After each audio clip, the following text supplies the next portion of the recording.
नमस्कार, मैं सुनील अभय और आप देख रहे हैं HD न्यूज़ इंडिया। सूरज पार्क रोहिणी विधानसभा में हम इस समय मौजूद हैं।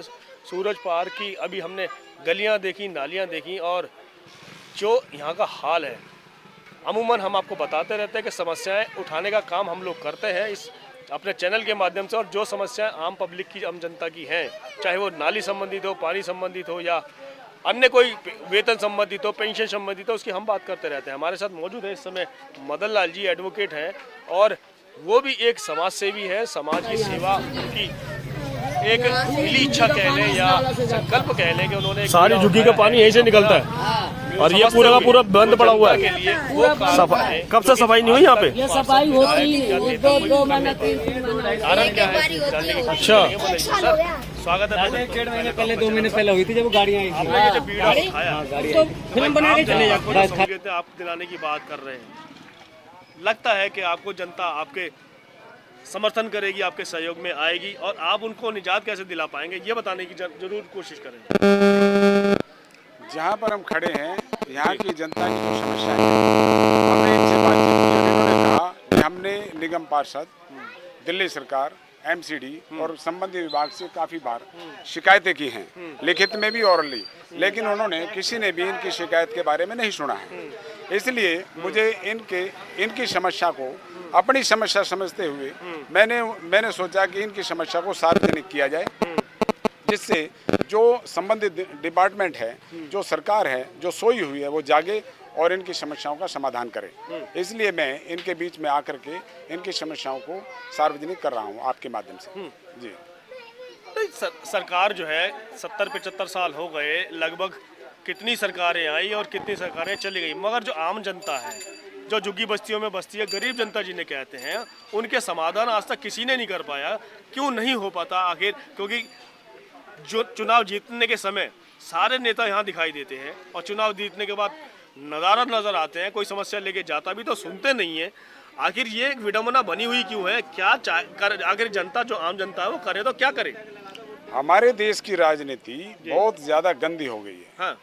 जो हमारे यहाँ के नेता लोग हैं, वे इनका काम करने के लिए नहीं आते। अच्छा। वे तो अपना पर्सनल काम करने के लिए राजनीति में आते हैं, जनता के लिए नहीं आते। जनता के लिए तो वही काम कर सकता है जो गैर राजनीतिक दल से हो, गैर राजनीतिक दिमाग रखते हुए इनके बीच में आए और इनकी समस्या के लिए, समस्या हल करने के लिए इनके साथ में खड़ा हो। वही हल करा सकता है, नेता लोग नहीं करा सकता है। सामाजिक कार्यकर्ता ही इस काम को कर सकता है। सरकारों ने कई सारी योजनाएं बना रखी हैं, उसके वो भी प्रॉपर आखिर नॉलेज नहीं दी जाती है या उनको लागू नहीं किया जाता है, या जो बीच में जो नेता, विधायक, पार्षद बनते हैं वो इनको आगाह करते हैं, बताते हैं या नहीं बताते हैं, इस पर भी तो संशय आता है ना सर। जितनी भी योजनाएं इनके कल्याण के लिए बनती हैं जी, उन योजनाओं का फायदा इन तक इसलिए नहीं पहुंचता है क्योंकि वो फायदा उन नेताओं तक ही रुक जाता है और उनको पहुंचने का काम करता है, इनको नहीं करता। इसलिए वे योजनाएं जो भी बनती हैं, वे नेताओं के मद्देनजर, नेताओं को ध्यान में रखते हुए योजनाएं बनाई जाती हैं। इन जनता को, जो यहाँ की जो जनता है, इनको ध्यान में रखते हुए नहीं बनाई जाती, क्योंकि अगर इनको ध्यान में रखते हुए बनाई जाती तो वो योजनाएं ज़मीन पे उतरती, तो ज़मीन पे तो उतरती नहीं है, इसलिए वे योजनाएं इनके लिए नहीं बनती, साबित उनके लिए होती हैं, तो इसलिए वे योजनाएं वहीं रुक जाती हैं। आपका क्या संदेश है आम जनता के लिए या उन सांसद, पार्षद और विधायकों के लिए कि जो जनता के लिए चुन के आते हैं और जिनके आने के बाद फिर इस तरीके की हरकतें करते हैं, उनके लिए आपका संदेश क्या है? मेरा संदेश ये है जनता की तरफ से, अन्याय करने वाले से अन्याय सहने वाला ज़्यादा गुनहगार होता है। जनता की जितनी भी सुविधाएं हैं, जनता की जो बेसिक नीड्स हैं, जो इनके हक अधिकार हैं, अगर इनको नहीं मिलते हैं, जहाँ तक भी वे रुक जाते हैं या कोई भी उनको खा लेता है, तो उनके लिए लड़ाई इनको लड़ना चाहिए, ये ज़रूरी है। अगर ये उनके लिए लड़ाई नहीं लड़ेंगे तो वे इनके हक अधिकार इन्हें नहीं मिल पाएंगे। इसलिए हक अधिकार लेने के लिए इन्हें लड़ना पड़ेगा। नेता लोग आगे आते नहीं, इसलिए मैं समाज सेवी होने के नाते आगे आया हूँ और इस लड़ाई को आगे तक लेके चलूँगा, इनकी समस्याओं को हल कराने का काम करूँगा। तो माता जी, आप अपना हमें नाम बता दें, आप यहाँ कितने समय से रह रहे हैं ये बताएं। मैं तो रह रहा है, जब थाना यहीं था, इंदिरा गांधी जो मरा था ना, उसके 3 साल के बाद यहाँ हूँ। 87 से आप यहाँ रहे हैं? हाँ। तो लगभग आपके पास में 30 साल के ऊपर होने जा रहे हैं रहते हुए। हाँ, ज़्यादा ही हो रहा है। हाँ, ज़्यादा ही हो गया होगा। हाँ। तो आप समस्या क्या है आपकी, क्या? मेरा ये है कि देखो सर, मेरे बाल बच्चा नहीं है, जैसे मैं बुढ़ी हूँ ऐसे मेरा बुढ़ा। मतलब आप मियाँ बीवी दोनों अकेले हैं? हाँ, मैं भी विकलांग भी हूँ। अच्छा। अच्छा, हमारा पेंसिल नहीं बना है। यहाँ के नेता लोग का कहते हैं तो पेंसिल बना, वो नेता लिया जाओ, वो नेता लिया जाओ। मैं विकलांग आदमी कहाँ जाऊँ सर? अच्छा, विकलांग वाला पेंशन भी नहीं मिलता और वृद्धा पेंशन दोनों नहीं मिलता आपको? कोई सा नहीं मिलता? पेंशन नहीं बना है। तो आपको ही नहीं मिलता या आपके जो हस्बैंड है उनको भी नहीं मिलता? किसी का नहीं, दोनों मियाँ बीवी में किसी का नहीं। अच्छा। हाँ, इसका बाद मेरा विकलांग हो गया है सर। मैं रह गया हॉस्पिटल में, मेरा यहाँ से चोरी हो गया सबका, जैसे आप वो है सब मिला कर मेरे जिम्मा में 70,000 मेरा रुपया था। हाँ, मेरे पियर का सब दिया था, 3.25 लाख रुपया था। हाँ, वो भी घर से चोरी हो गया। गली का आदमी कोई नहीं बोला कि मैं देखे। वो तो एक अलग समस्या हो नहीं, गई। जो समस्या है बता रहे हैं। वही हम बता रहे हैं, मगर जो मेन जो हम सार्वजनिक समस्या की बात कर रहे हैं, नाली की, बिजली की, सीवर की, पानी की, पेंशन की, जैसे अभी आपने बताई पेंशन नहीं बनी आपकी, हम इन चीज़ों की बात कर रहे हैं कि अगर इस तरीके इसमें कोई समस्या है तो उसके लिए खड़े हैं आप? हाँ, तो मेरा पेंशन नहीं मिल रहा है। गंदे तो नाली जितना कर दिया है, वर्षा होता है रोहिणी विधानसभा खड्डा जुग्गी का ये हाल है। बी ब्लॉक नहीं तो ये आप लोगों ने कभी शिकायत की ना सूरज पार्क सूरज पार्क जे कॉलोनी सफाई कराई जाए, नहीं कराई जाए, कुछ समाधान होता अरे हम क्या करेंगे? 10 लोग आप देख सकते हैं कि यहाँ पर जो है जे कॉलोनी सूरज पार्क का ये हाल है और ये पूरा कूड़ा घर बनाया गया है। कॉल करते हैं, नाम है खड्डा कॉलोनी सूरज पार्क की और कूड़ा घर जो है बात नहीं हुई है। कितनी गंदगी है, यहाँ लोग कैसे रहते होंगे आपको देखने वाली बात।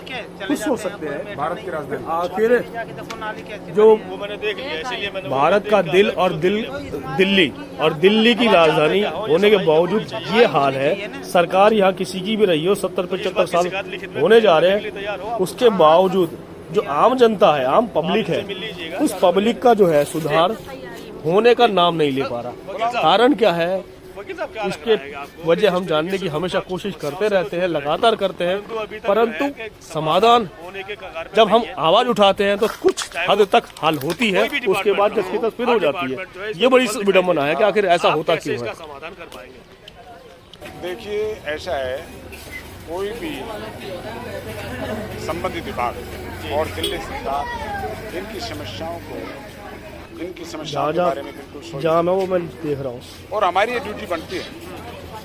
जिनको ये दिखाई दे रहा है कि भी ये समस्या है, और ये सभी लोग तो बोल नहीं सकते, क्योंकि जो सरकार है वो सभी लोगों से बनती है मिलकर के, और इन्होंने अपना मैंडेट कर दिया, इन्होंने अपनी जिम्मेदारी उनको दे दी, उन्होंने जिम्मेदारी उन्होंने ले ली कि वे सारी इनकी जितनी भी सुविधाएं हैं, चाहे वो पानी की सुविधाएं हो, चाहे वो टॉयलेट की सुविधाएं हो, चाहे सफाई की सुविधाएं हो, चाहे इनको रोजगार की सुविधा हो, चाहे आप इनको पेंशन की सुविधा हो, अब सारी सुविधाएं देने का काम सरकार का है, इनका नहीं है। जी, इन्होंने तो मैंडेट कर दिया, जी, उनको नेता बना दिया, निगम बना दिया, विधायक बना दिया, सरकार बना दी।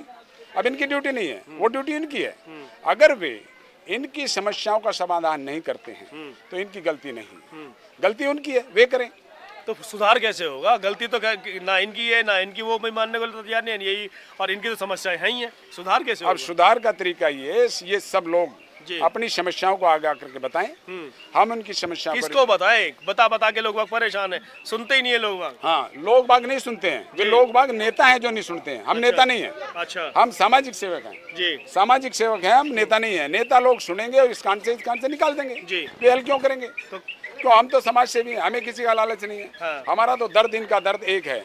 हम इनकी समस्याओं को हल करने के लिए आए हैं। हम इनकी समस्याओं को सार्वजनिक करेंगे, संबंधित विभाग को पहुंचाएंगे, हम निगम को पहुंचाएंगे, विधायक को पहुंचाएंगे, दिल्ली सरकार को पहुंचाएंगे, सेंट्रल गवर्नमेंट को पहुंचाएंगे, और उनको जगाएंगे कि इन समस्याओं को हल कीजिए, क्योंकि इन्होंने आपको मैंडेट किया है, इनकी समस्याएं हल कीजिए। अच्छा, लोग आपसे कैसे संपर्क करें? कोई आपका कांटेक्ट नंबर, कोई आपका वेबसाइट कुछ है तो बताइए। हाँ, मैं अपना कॉन्टैक्ट नंबर दे रहा हूँ, जी, 92-122-64379। मैं हर वक्त इनके साथ खड़ा हूँ और इनकी समस्याओं को आगे बढ़ाने का काम करूँगा, उनको हल कराने का काम करूँगा।